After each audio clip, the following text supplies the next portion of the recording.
Greetings YouTube and welcome to the Blue Corner. In this video we're going to be talking about Cardfight Vanguard's recent restricted list, or as I like to call it, a March Yu-Gi-Oh ban list because it's about as effective as what happened with Japan's recent ban list over there. What we have here is a list that just basically aims to make the top decks slightly less consistent but not kill them, as opposed to what people were hoping for, which would be a ban list that would destroy Gear Chronicle, Seven Seas Rush, Genesis and such forth and such forth. But no, that didn't happen. So I'll give you guys my thoughts on this list and some things I would have liked to have seen happen. Also comment on why some things I guess didn't happen. But anyway, so let's get started. So the following changes are going to take place at the end of the month. And they are TikTok Worker can no longer be used as your starter, and it's at 1. Steam Battler Urvatar is restricted to 1. Night Runner cannot be used as your starter and is restricted to 1. And Conroe is now unrestricted.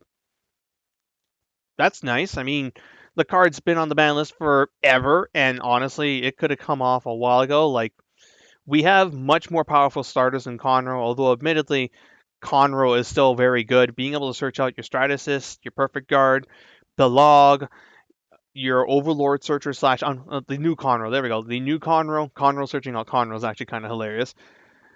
Being able to search out your Heal Trigger for G Guardian, your Gatling Claw Dragon to kill the opposing starters. It's a very nice addition to the Overlord deck. I don't know if Blade Master will use it. I honestly think it should, but at the same time, Sadeg is a very good card, and we're at that point where Kagura actually has a really good alternative starter to Conroe, but I think Conroe will just see play because it's Conroe. You haven't been able to use it for years. Why not? Why would you not at least take your triple R Conroe that you've had in your binder, no, double R Conroe you've had in your binder forever now, and throw in your deck? I mean, I get to finally use a Conroe that I've had sitting around on my trade binder. Awesome. So that's a nice change. Maybe we'll see Barkle come back at some point. I don't know how powerful Barkle would be in the current format. I'm sure someone out there in the comments below who plays Paladins can tell me why Barkle should not come back. But again, I have it could happen. But anyway, so that's nice. Now as far as these other hits go, Gear Chronicle and Seven Runner are definitely by no means dead. They've been slowed down. They're not as super consistent they were before, but they're still very much relevant. As far as Seven Runner goes, Night Spinal, the grade 2 that can discard a 7 Cs to call itself back from the drop zone and gets bigger and bigger for every superior call, that card's still a 4, and that is the heart and soul of the deck. A lot of people have told me, or rather not so much as told, like one person has told me, but like I've read around, and like the general consensus is that if Night Spinal gets hit, that's when the deck dies. But because it's still at 4, this deck is still relevant. It's not as stupidly explosive, but it's still a deck that I think is going to be firmly tier 1, as it serves as a check to the gen break decks out there like Gear Chronicle and Fenrir Wiseman. Now, as far as the Gear Chronicle hits go, Mellum is at 4, therefore TikTok Worker and Urvatar can both be pulled out of the deck. Now, TikTok Worker to 1 does mean you cannot do the stupid play of leaping Mellum into upstream and leaping upstream into Square 1 Dragon and leaping that into Mellum and then leaping Mellum. You can't do that play anymore because you needed multiple TikToks for that. But you can still swing with Mellum, pull a TikTok Worker, swing with a grade 2, leap it, or swing with something else and leap it. And you can also have swing Mellum, pull out Urvatar, and leap it into Mellum and repeat again. So like Gear Chronicle's still going to do Gear Chronicle things. It now has, if anything, more tech room for other cards. Like you can just run 2 starters. One of them's going to be Chrono Drawn. Just leap Drawn in the Mellum and go from there. Admittedly, though, if you leap Drawn in the Mellum, then you're calling out a Chrono Jet, and therefore you can't actually do History Maker on the side unless you throw a draw trigger on it. But like Gear Chronicle decks will adjust. And then as far as like what I would have liked to have seen done, like Mellum to 1 would have been nice. Night Spinal to 1 might have been nice. What have we got here? Floral Paladin Flogel should have been made so that it can't be used in Sanctuary Guard. Sanctuary Guard did not get hit on this list, by the way. We'll see how that pans out. Honestly, we have enough Sanctuary Guard names now that even if Sanctuary Guard got hit to 1, you'd just run 4 Arc, 1 Sanctuary Guard, and 1 or 2 guarantees to fill out your list. So like hitting Sanctuary Guard Dragon just means that deck has less of a good early game, but it still has the blaster engine, so it can still just like go ham on you. Likewise, Lisbeth did not get hit on this list, but to be perfectly honest, I don't think it's that needed. Like Infinity Maiden never took off here, and at this point, I think that deck's not good. I think just Bloom is a straight up better deck. And yes, admittedly, I am a Neo Nectar player here, so obviously I don't want Lisbeth to be hit. But like, I honestly think the card's fine. Like now, instead of being part of a loop where you get infinite power gains, it's just basically a stand trigger that puts itself back into the deck and can reload your combo pieces, and I think that's fine. So I don't think they'll ever hit Lisbeth.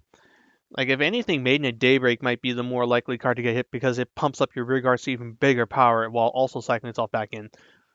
Granted, Lisbeth gets your draw, but anyway, so those didn't get touched.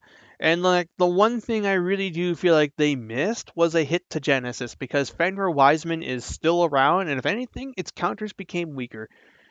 Seven Seas Runner, I mean, that deck naturally counters Genesis, but at the same time, I just granted I have no idea how that matchup plays out, and I don't know how that matchup's going to play out post ban list, but I feel like though, like the hits to Gear Chronicle making it less consistent means it'll be a bit more difficult for them to set up their Head Over Hound Dragons and therefore stop Fenrir Wiseman. Although Kagero getting Conroe off the list means that it will have at least a guaranteed denial Griffin against that deck for when it tries to go for a play, so maybe Kagero can keep Genesis in check. Well, who knows? But I honestly think Wiseman should have been restricted to one copy, or Wiseman and Taro should not be allowed in the same deck. I still want that hit to happen, and I'm going to keep arguing for it until it happens, but those are just my thoughts on the list as far as like how I think the format's going to pan out, at least until the Try 3 booster in set 10 comes out. I think our tier 1 is going to be Gear Chronicle, Chrono Jet at the top. By the way, Chrono Fang, good luck playing that deck because you kind of needed multiple Urbitars in order to do your thing. But anyway, so I think Chrono Jet Time Leap is still going to be the best deck in the game. If it's not, Night Rose is probably going to be giving a fight because that deck, I feel like a lot of people don't realize just how powerful and how dirty that deck is. Like it does a lot of the things the Gear Chronicle does. It can multi-attack, therefore essentially getting as many attacks off as Aquaforce does on a good turn. Obviously, Aquaforce can do more on a really great turn, but Night Rose can get its 4, sometimes 5 attacks off on a turn. It has the ability to retire, draw cards, get big power buffs off of its stand trigger. Like the deck's really solid and really good. Like there's a reason why it's one of the most played decks in Japan. Obviously not the case here, but that might change. So like if Gear Chronicle were to ever die, Night Rose would just come in and take its place, and then people would be complaining about Night Rose, and then it'd have to die. So like I think Night Rose will be a very good contender. Obviously, Fenrir Wiseman is a deck to watch out for because it didn't get hit. Seven Runner is going to be relevant. And Sanctuary Guard, I think, is going to go up to tier 1 just because it's still a really powerful deck and nothing really happened to it. And then, like, after that, things become a little bit murky. Like, I think Kagero is going to see a spike in play, but I don't think it'll be tier 1. Tier 1.5 at best, just because Night Rose and Gear Chronicle still eat it alive. What else? Chaos would probably be in there.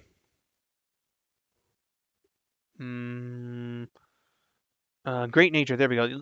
Great Nature, in my opinion, is like one of the best decks in the game, but just like so many people cannot play it proper. Therefore, the deck always just suffers. Like if you put Great Nature in the hands of someone who is able to get the deck to its fullest potential, they will destroy you. It's that good. But it's like DDD from Yu-Gi-Oh! It's really complicated to play, and a lot of people are like, why the hell should I go to all this work to play this deck when I can just pick up Gear Chronicle or Grand Blue and just smash my opponent a lot easier. So we have that.